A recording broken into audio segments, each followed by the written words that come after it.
Bonjour tout le monde. Dans cette vidéo, nous allons voir comment faire pour ajouter un petit peu d'interaction à notre document HTML, puisque jusqu'à présent, on avait juste une fenêtre qui s'affichait au chargement de la page.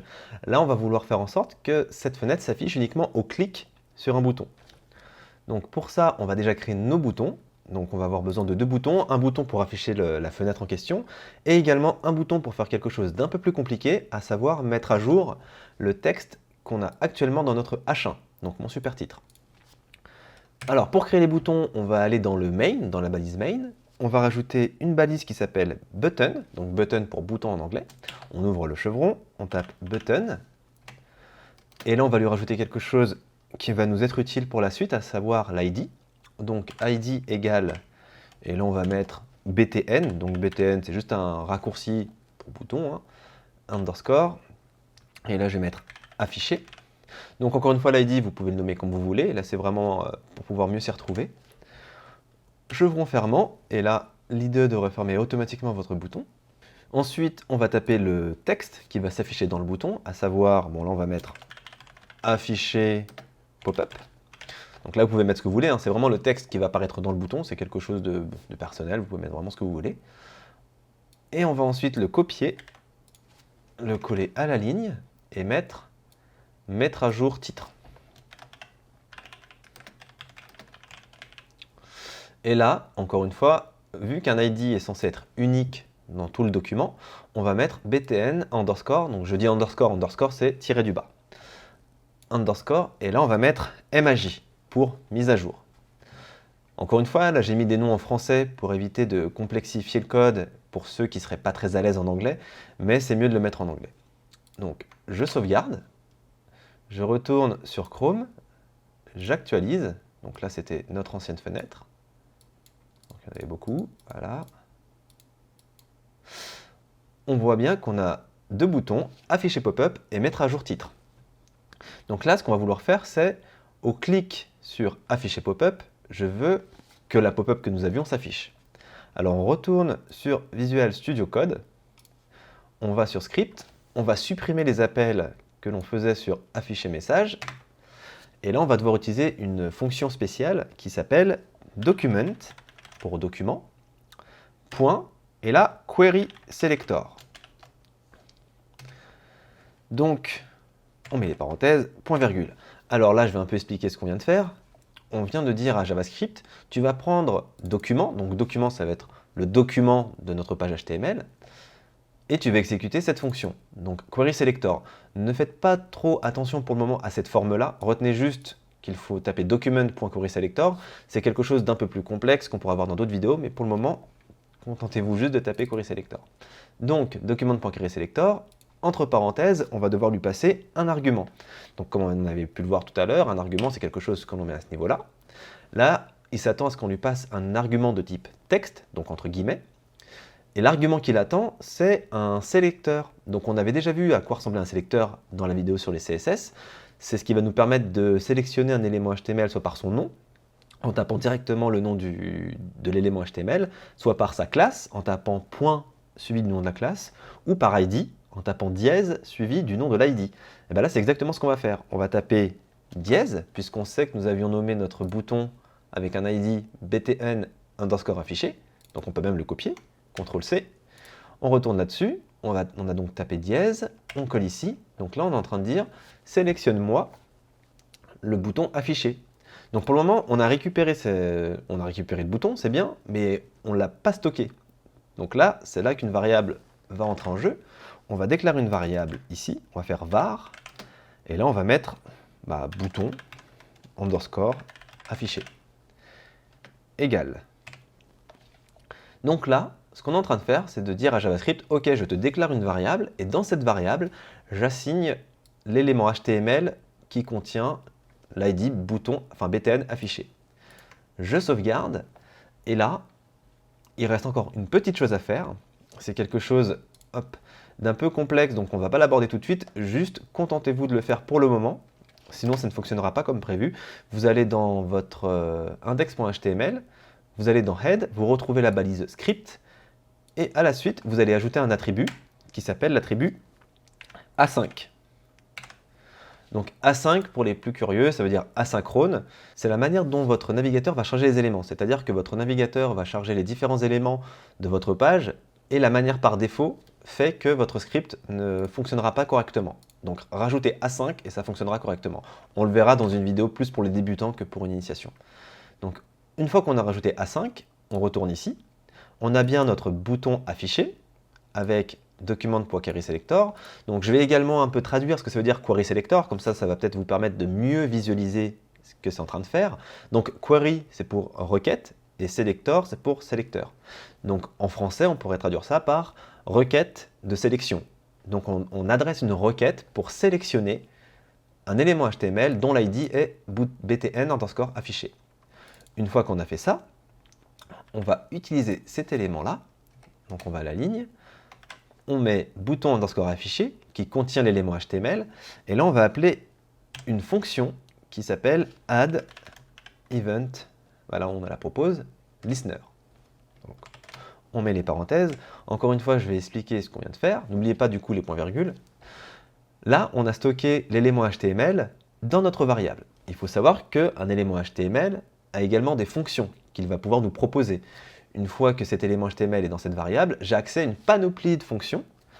Et dans ces fonctions, on a add event listener. Donc, je vais traduire cette fonction. Add, c'est pour ajouter. Event, c'est pour événement. Et listener, c'est pour écouteur. Donc, je vais ajouter un écouteur d'événements. Donc, qu'est-ce que c'est qu'un événement? Un événement, ça va être un clic de la souris, un survol, le chargement d'une page, le chargement d'une image. Voilà, ça va être toutes ces petites interactions utilisateurs que l'on va pouvoir récupérer et agir dessus.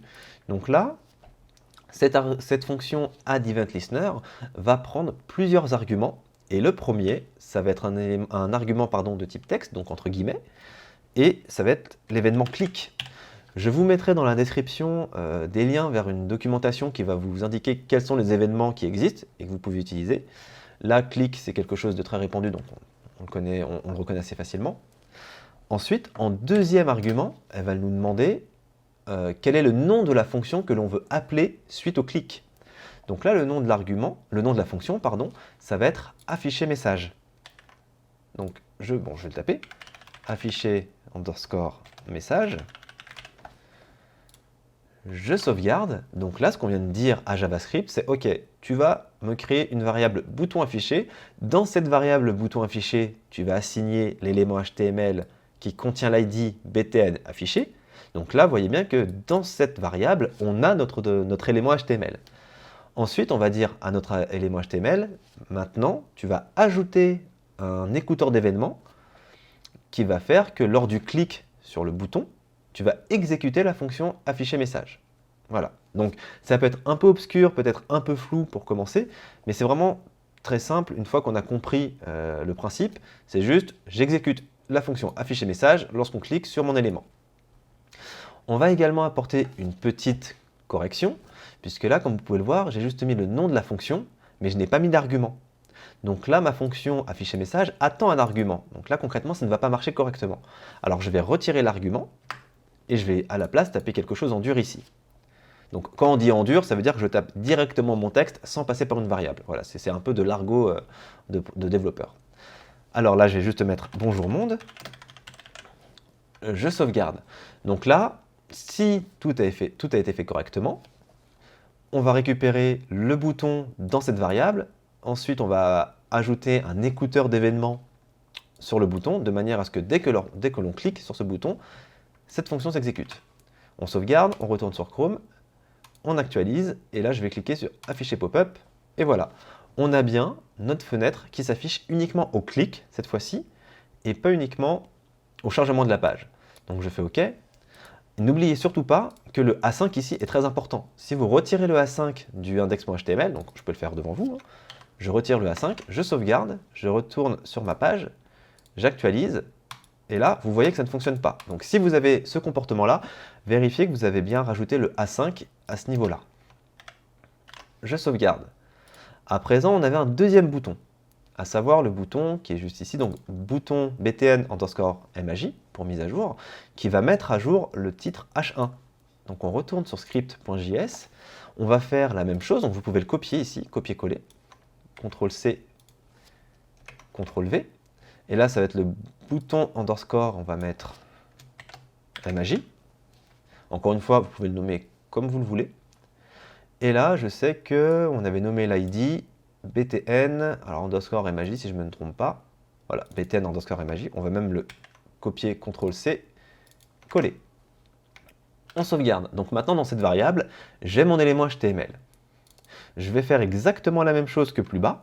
Donc, je vais ici, à la ligne, bouton underscore MAJ, point add event listener. J'ouvre la parenthèse pour exécuter la fonction. Je lui passe les arguments nécessaires, à savoir click. Et là, je vais lui passer une nouvelle fonction. Donc, on ne l'a pas encore créée, mais je sais que je vais l'appeler MAJ titre. Voilà.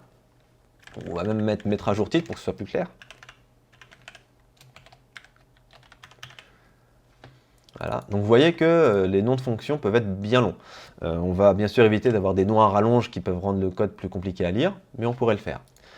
Donc on va ici, on va créer notre fonction, hop, mettre à jour titre.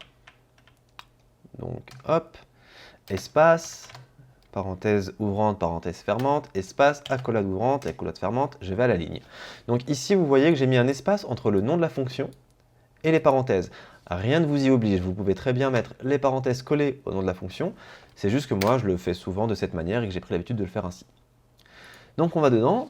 Alors maintenant, ce qu'on veut faire, c'est réussir à récupérer notre balise H1 de manière à accéder à son contenu et pouvoir le mettre à jour. Donc là, on va aborder quelque chose d'un peu plus complexe pour une simple initiation. Donc si vous n'arrivez pas exactement à suivre ou exactement à comprendre ce qu'on est en train de faire, ce n'est pas un souci, c'est quelque chose qu'on abordera sûrement avec un peu plus de détails dans les vidéos de niveau débutant. Donc là, on va pareil devoir récupérer notre balise H1. Alors on va faire var. Encore une fois, on va essayer de récupérer notre élément HTML et de le stocker dans une variable. Donc là, on va mettre balise H1. Espace égal, et là on va retaper exactement la même chose, à savoir document.querySelector. Donc encore une fois, on demande à JavaScript de faire une requête de sélection sur notre document, et là on va lui dire de récupérer la balise H1. Donc on pourrait très bien là mettre un ID ou une classe, mais encore une fois, si on retourne sur notre document index.html, on peut voir qu'on a juste une seule balise H1. Donc je sais très bien qu'il va trouver uniquement celle-ci. Donc je vais la récupérer par le nom de la balise, comme on avait pu le voir avec le CSS. Point virgule. Donc là, je sais que j'ai récupéré ma balise H1, et ce que je vais vouloir faire à présent, c'est de changer son texte. Donc je vais taper le nom de ma variable juste en bas, donc balise H1, et là on va utiliser ce qu'on appelle une propriété, c'est ce qui va nous permettre de changer le texte.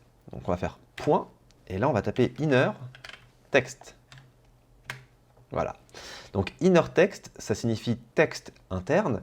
C'est dans cette propriété que l'on va retrouver le texte de notre balise H1. Donc une propriété, c'est quelque chose peut-être d'un peu obscur pour le moment, mais vous allez voir, c'est assez simple d'utilisation. Donc ce n'est pas une fonction, on ne met pas de parenthèse, on va juste mettre égal, et là on va mettre un nouveau texte. Donc là, ça va être mon nouveau titre. Voilà, point virgule, je sauvegarde. Donc là, on relie un peu ce qu'on vient de faire. On a créé, déclaré notre fonction mettre à jour titre. Dans cette fonction, on récupère la balise H1 grâce à cette fonction querySelector. Une fois qu'on a récupéré notre élément dans notre variable, on va appeler la propriété innerText et on lui assigne une nouvelle valeur, à savoir mon nouveau titre. Et ici, on voit donc qu'on a ajouté un écouteur d'événements sur notre bouton de manière à ce que, suite à un clic, on exécute cette fonction. Donc, on retourne sur index.html, on regarde que tout est bon, donc on a mis le bouton underscore en MAJ, on sauvegarde, on retourne sur notre document, sur Chrome, on actualise, et là on va cliquer sur mettre à jour titre. Et là on voit bien que mon titre a bien été mis à jour. Donc, d'ailleurs là il y a une petite faute sur le bouton, on va le corriger tout de suite. Voilà. Donc si vous voulez le revoir, il suffit juste d'actualiser la page, on actualise, on a mon super titre ici, je vais cliquer sur mettre à jour titre, et là j'ai bien mon nouveau titre. Donc on retourne sur Visual Code. Donc là ce qu'on a pu voir, c'est comment utiliser une fonction suite à un événement. Donc là, on a vu l'événement click. Il y a d'autres genres d'événements. Il y a des événements de survol de la souris. On pourrait très bien le voir ici, hein, en mettant mouse over. Donc mouse pour souris, over pour au-dessus. Et là, je suis en train de dire que si ma souris survole le bouton affiché, tu vas m'afficher le message. Donc je sauvegarde, notez bien le mouse over, je retourne sur Chrome, j'actualise, et là je vais juste me contenter de survoler le bouton affiché pop-up, mais sans cliquer dessus. Et là voilà, vous voyez que le message s'est correctement affiché juste au survol de la souris. Je fais OK, je retourne ici. Donc c'est la fin pour cette petite série de vidéos d'initiation en JavaScript. Si vous avez des questions, n'hésitez surtout pas à les poser en commentaire, puisque c'est vrai que j'ai pu survoler quelque chose, encore une fois, ou aborder des concepts qui paraissent évidents, mais qui ne le sont peut-être pas forcément. Et dans les prochaines vidéos, nous allons voir comment créer notre propre site internet avec un peu de JavaScript, un peu de CSS, du HTML, enfin un mélange de tout ce qu'on a pu voir jusqu'à présent.